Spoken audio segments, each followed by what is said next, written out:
Luís Vaz de Camões, um dos maiores poetas portugueses de todos os tempos. Ele nasceu provavelmente em Lisboa no ano de 1524, portanto, esse ano fazem 500 anos do nascimento de Camões. Muitas outras cidades já reclamaram o seu nascimento, como Alenquer e Santarém, mas ninguém sabe ao certo nem a data nem o local onde ele nasceu.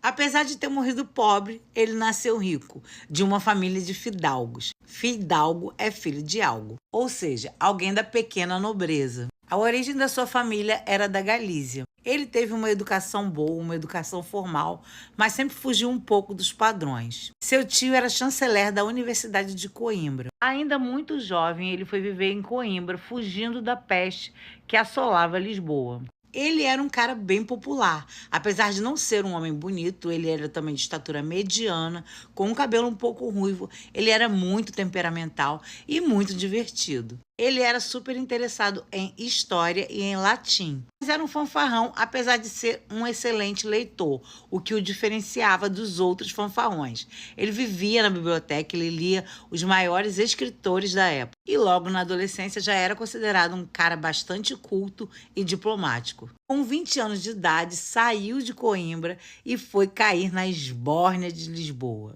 Logo, por ser super inteligente, foi acolhido na corte de Dom João III.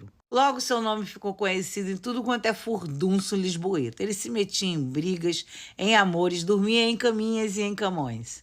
E se metia em muitas confusões, até que ele foi morar em Ribatejo e se alistou no exército. Seu primeiro pit stop como soldado foi justamente na terra conquistada pelos portugueses quando começaram as grandes navegações, Ceuta.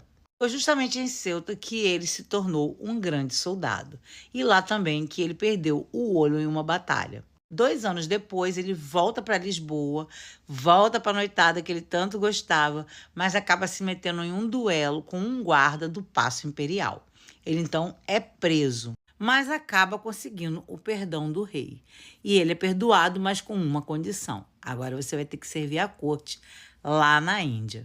E lá vai ele, sem olho e sem moral nenhuma. Ele viaja sob o comando de Fernão Álvares de Cabral, que era filho do Pedro Álvares de Cabral, que é o descobridor do Brasil. A viagem não foi nada fácil, muita tempestade, muita tormenta. E é justamente nessa viagem que ele faz a rota do seu herói preferido, que poderia ser o Fluminense, mas era o Vasco da Gama. A viagem foi tão tumultuada que quando eles cruzaram o Cabo da Boa Esperança, 3 naus da frota acabaram naufragando. Em 1554, então, ele com 30 anos, chega em Goa. Ele não curtia muito o vice-rei daquele lugar.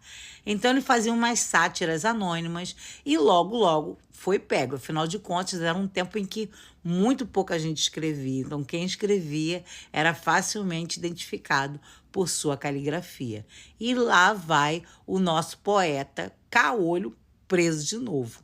Mas ele era sortudo. Em 1561, chega um novo vice-rei que conhecia a família dele e logo o liberta e lhe dá uma função oficial. Ele seria o guardador das posses dos defuntos. Então, todo mundo que morria, que não tinha parentes ou ascendência ou descendência ali nas Índias, ele que tomava conta dos bens. E foi justamente nessa época que ele começa a escrever a obra que iria imortalizá-lo, Os Lusíadas. Os Lusíadas narra justamente o nacionalismo português e as viagens de Vasco da Gama. Nessa época, então, ele estava vivendo em Macau, foi para onde o vice-rei o mandou.